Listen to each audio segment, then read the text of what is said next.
here's all the pressure on Novak today. And there was an ominous sign to start when he was broken early, but we know that he's been in the habit of losing first sets. That certainly wasn't panic stations, but ice running through his veins, Daniil, today. He looked on from the start. I mean, he beat Djokovic at his own game. I mean, this guy was going to win a Grand Slam at some point. 3 times the charm. Certainly, in the first of his generation, I think to break through against one of the big three, we saw Dominic Thiem win that US Open last year, but to beat one of the all-time legends in the final, it's a big moment for that next generation of players. But so there's 2 storylines clearly out of this US Open men's final. Novak, falling short at the 28th and final hurdle of what's been an exceptionally brilliant year. We shouldn't take that away from that at all. It's been a remarkable performance throughout the Australian, the French, Wimbledon, and also making the run to the US Open final. But Medvedev confirming on what we've seen for the last sort of 3 or so years in terms of he has been the best player outside the US Open probably on North American hard courts in that summer swing. The Canadian, Canada, Cincinnati, I suppose Washington before that at the 500 level. He really has been exceptional for 3 years.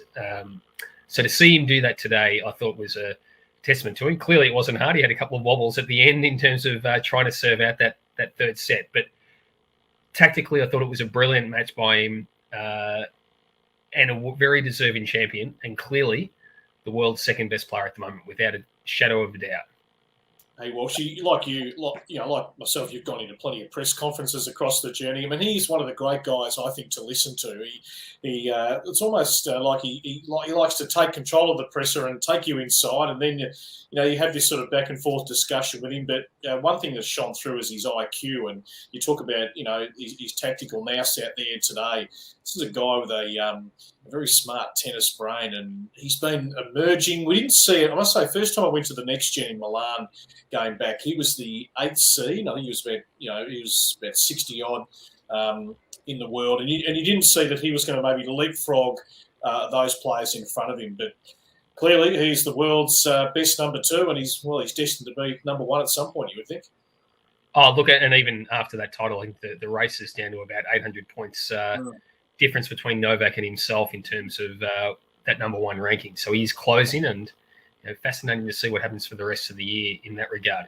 But he has the long levers, so it probably took him a little longer to mature. He's taller, quite spindly. The forehand is a little unconventional. There's certainly, it's a slightly unorthodox forehand, but unbelievably effective. When we saw again today, the ability to get round some of those backhands to really push hard to the left of the court to come up with winning forehands was fantastic. I thought we saw it a couple of years ago. I think it was in Cincinnati when he beat Novak, basically going after his first and his second serve. And Novak, I think at the time was a little, you just can't serve at that level and maintain it over 5 sets. Well, he did that early on. He certainly went big time after both serves, kept Novak on the defense. And we know he's the best returner in the world, one of the best returners probably ever, the Serbian. Not able to break through, 15 of 15 points on his first serve, Medvedev in the first set. That early stages of the second was critical, as you mentioned before, Brett. Being able to hold his own serve at, when facing break points at love 1 and then at 1-2. We've seen Novak drop the first set in the 4 previous matches, but reset very early in the second and get the match back on his racket. Wasn't able to do that today. Medvedev was able to find a way out of those holes, and far too good in the end.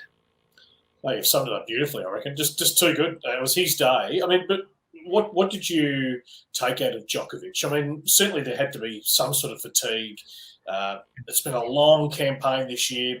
The pressure, the expectation. You can be as resilient as you like, and you can have that steely nature about you. But you're human as well. We saw that human side certainly post match at the presentation ceremony. But did you detect that? He's just a little bit off. I mean, Medvedev was playing the game of his life. But take us inside what you thought of Djokovic.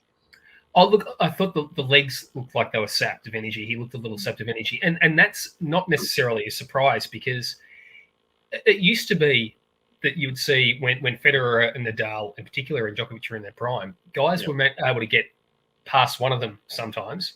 But if you had 2 in a row or 3 in a row, it was just too hard. I think you couldn't go back to back against the legends. Now, Novak clearly the world number one, but for mine, he had not the same level of challenge, but he certainly had this year's version of a really difficult run into the final.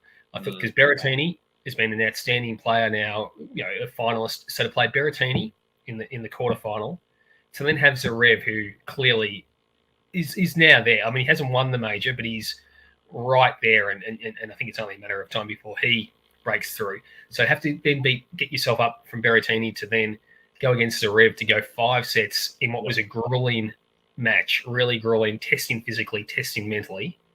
Then you have to come back up against Medvedev, who had dropped 1 set en route to the final, was in superb form. Now, we saw what happened in Melbourne earlier this year. Medvedev didn't deliver in the final, but you learn from experiences, and he's someone who we know how hard he's pushed, and we know that he's won big matches at Masters levels before. It was only a matter of time, and clearly Novak just didn't quite come up today.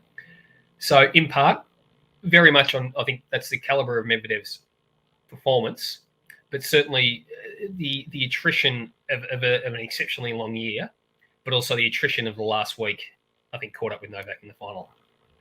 Well said. And Medvedev, I mean, we didn't quite know how he was going to celebrate, so he's celebrating in his own way. This is a guy who never ever wanted to celebrate, and I think people say, "Come on, you got to enjoy the moment a little bit, Daniil, and engage." And he's only got Daria, his wife, in the player box there. He's got Gilles Savara, the coach. What a combination, these two. And he's so understated, isn't he, Savara? He just goes about his job. There's no fanfare. He's got the long beard, and then there's the psychologist who's done a lot of work with him.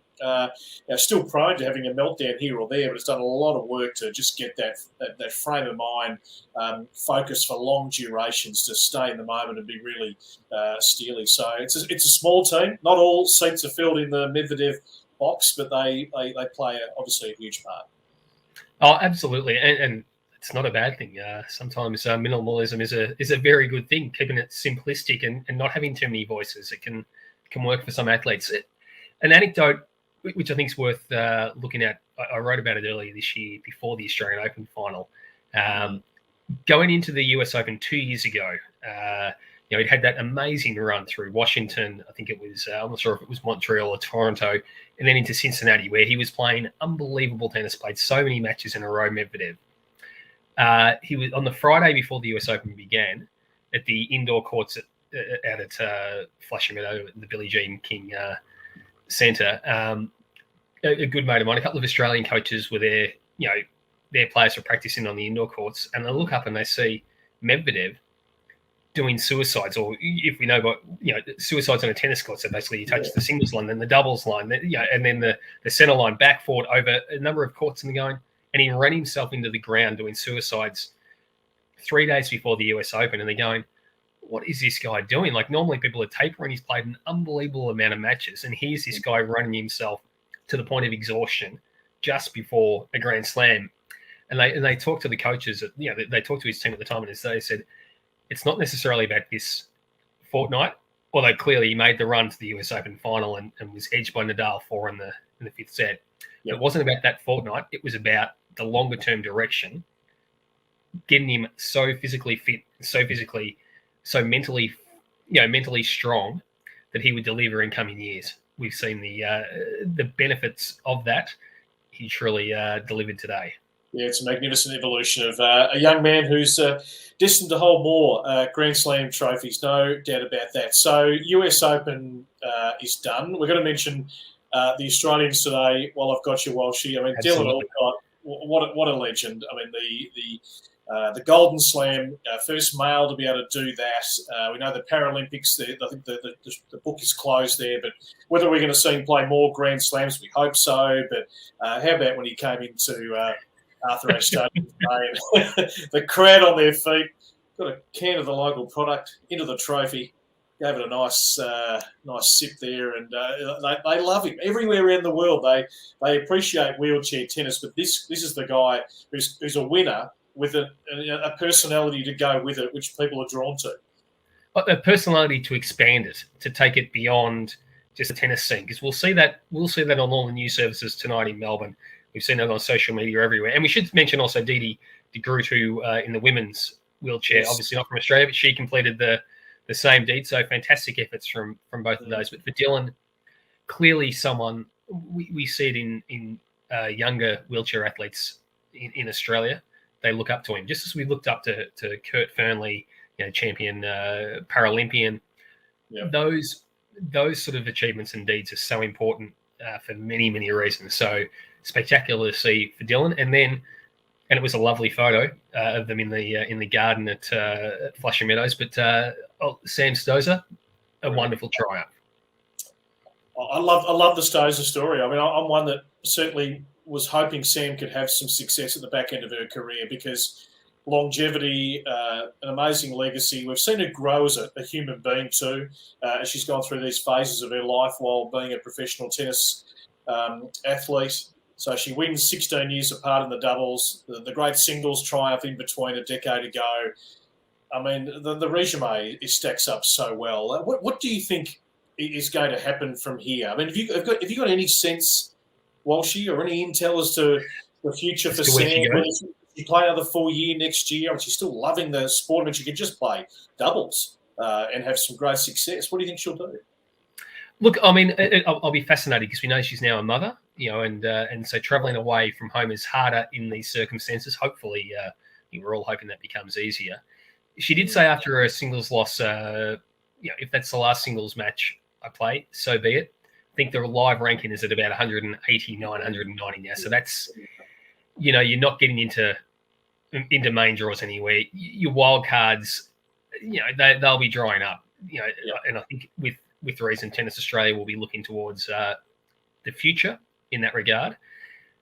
In doubles, so clearly, winning Cincinnati, winning the US Open, and you can make a fantastic living from doubles. It may well be, and I hope this is the case. Look, I wouldn't, I guess she'll play the Australian Summer and then reassess. I'm sure she reassesses every year. But being able to be a Grand Slam champion, to be able to play at that level, you can still make a decent living.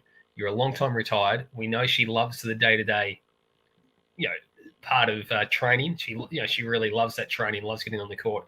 She is an inspiration to younger Australian women. There is, without a doubt, you saw Ash Barty celebrating on social media. You saw Storm Sanders, Alan Perez, so ecstatic for her. And I'm sure that translates down to younger women. And she still hits a phenomenal ball. It's probably the results in singles haven't been there this year, but just watching her, the weight of that forehand.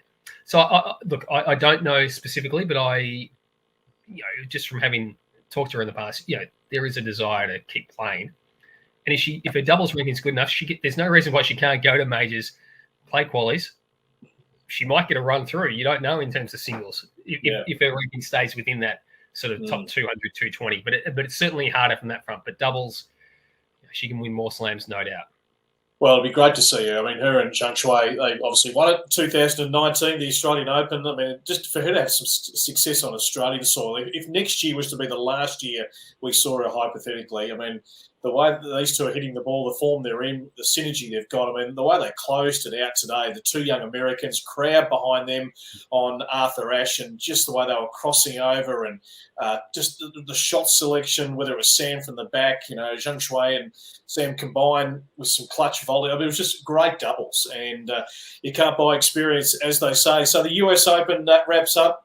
I know it's freshest in our minds, but this has been an incredible tournament.